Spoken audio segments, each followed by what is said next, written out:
నేను అటు ఇటు పోయేస్తా. ఆగు రఘు, ఎక్కడికి వెళ్తున్నావు? నీ గురించి కదా ఇవాళ మాట్లాడేది. దీప కూడా వచ్చిందిదా. చూసావా శ్రీవర్షిని, నువ్వేమో నన్ను రమ్మన్నావు, రఘు ఏమో వెళ్ళిపోతుండు. ఎందుకలా?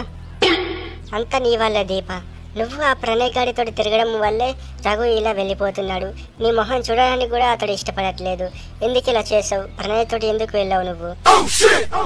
చూడు శ్రీవర్షిని, నేను రఘుకి ఏనాడో చెప్పాను, నాకు ఆ ప్రణయ్కి ఎలాంటి సంబంధం లేదు. నా మధ్య ఫ్రెండ్షిప్ మాత్రమే ఉంది. అతను అర్థం చేసుకోవట్లేదు. నువ్వైనా చెప్పు ఆ రఘుకి. ఏంటి, మీ మధ్య ఏమీ లేదా? ఏమీ లేకనే ఆ ప్రణయ్ గాడు నీ వెంట పడుతున్నాడా?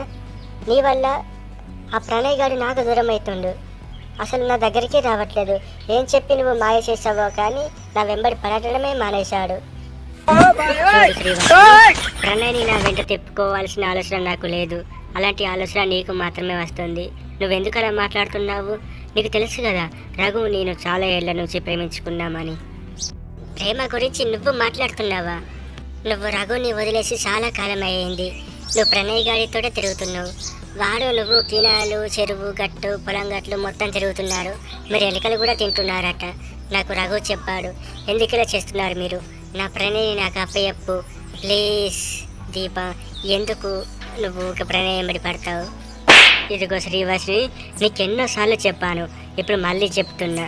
నాకు ఆ ప్రణయ్కి ఎలాంటి సంబంధం లేదు. మా మధ్య ఉన్నది కేవలం ఫ్రెండ్షిప్ మాత్రమే. అవునా దీప, నువ్వు మాట్లాడేదాన్ని అంత అర్థం ఉందా? నువ్వు ఆ ప్రణయ్ గారితో తిరగడం నేను నా కళ్ళారా చూశాను.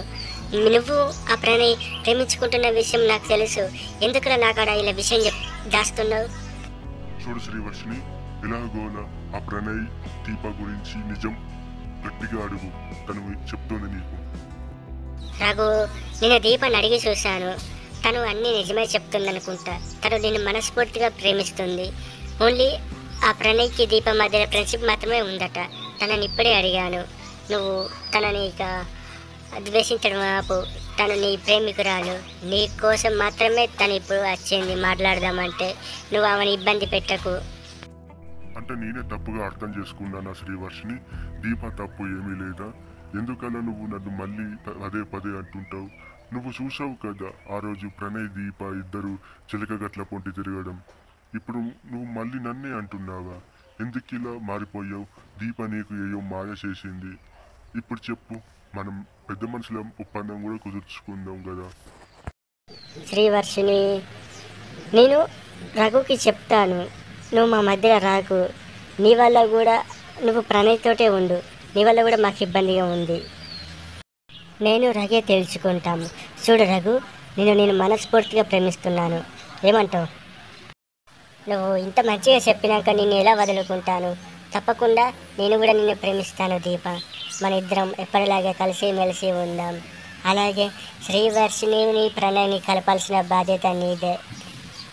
ఓస్, ఇంతేనా? తప్పకుండా శ్రీవర్షిని ప్రణయ్లను తప్పకుండా కలుపుతాను. అలాగే ఈ మధ్య ప్రణయ్ ఓనర్ వాళ్ళ పిల్లలని ఊక గడవడానికి వస్తున్నాడు. అందుకనే ఇక్కడికి ప్రణయ్ రాలేకపోతున్నాడు. అతని మీద ఓనర్ చాలా కోపంగా ఉన్నాడు. శ్రీవర్షిని అతనికి ఇవ్వడం వల్ల ఓనర్కి ఏమైనా అనిపిస్తే ఎలా? అవునవును, ప్రణయ్ వల్ల మనందరికీ చాలా ఇబ్బంది ఉంది. చాలామంది మనల్ని కొడుతున్నారు, తిడుతున్నారు. ఎందుకంటే ఆ ఒక్క ప్రణయ్ వల్లనే. అలాంటిది నాకు కూడా ఈ శ్రీవర్షిని ప్రణయ్కి ఇవ్వడం ఇబ్బందిగానే ఉంది. ఆలోచించి చెప్దాం. శ్రీవర్షిని, నిన్నే నువ్వే తీసుకో.